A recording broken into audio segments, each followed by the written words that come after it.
I am really worried about LGBTQ plus youth in Florida right now.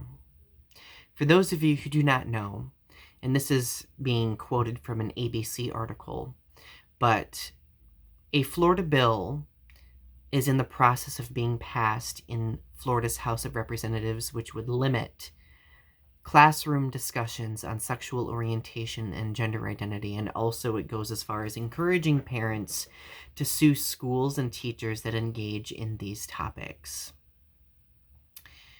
Additionally, not only does this dictate, what's discussed in the classroom with regard to, equality and identity, but it also places LGBTQ plus youth in a very vulnerable position, because if school officials end up finding out about a student's identity or a potential identity, they might be legally obligated to inform the parents, which could lead to a very dangerous situation for the individual, whether it be at-home abuse or homelessness or a litany of different mental health challenges that they may end up overcoming. And I just want to place this in perspective. We are in 2022, and there are literal states in the United States of America who are still passing or attempting to pass legislation that oppresses and silences and erases LGBTQ plus people, their histories and identities. It's very unsettling, and it just makes me scared for those people. And for those of you who weren't aware of this, and these are some more statistics from this article, but 2021 was actually a really record-breaking year for anti-LGBTQ plus legislation. According to the Human Rights Campaign, more than 250 of these bills were introduced, and at least 17 of them were enacted into law. So now several states, including Florida, Arizona, Alabama, Indiana, Kentucky, Oklahoma, New Hampshire, and South Dakota, have already introduced anti-LGBTQ plus legislation as of 2022. My friends, we have to talk about this, and we have to stand up against it.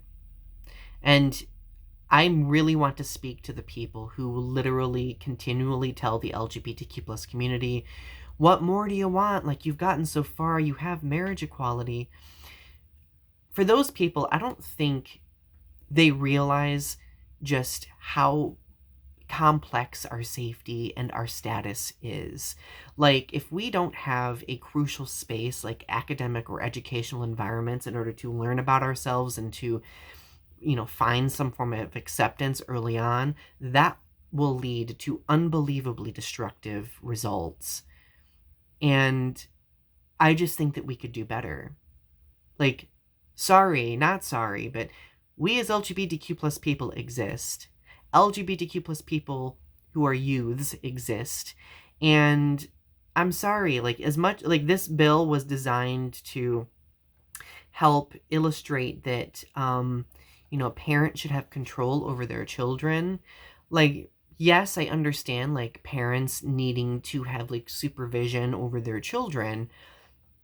But what if the parent is not accepting and could potentially be abusive toward LGBTQ plus people? Some food for thought.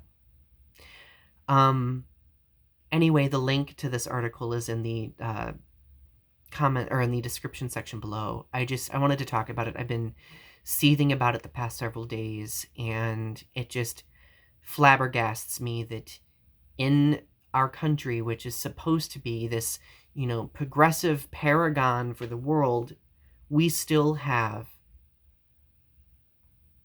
people, political bodies who are attempting to erase and silence the LGBTQ plus community. Not to mention other communities as well. This conversation could be had for many other marginalized communities as well. But anyway, thank you for listening. Share your thoughts in the comments below, and I will talk to you soon. Bye.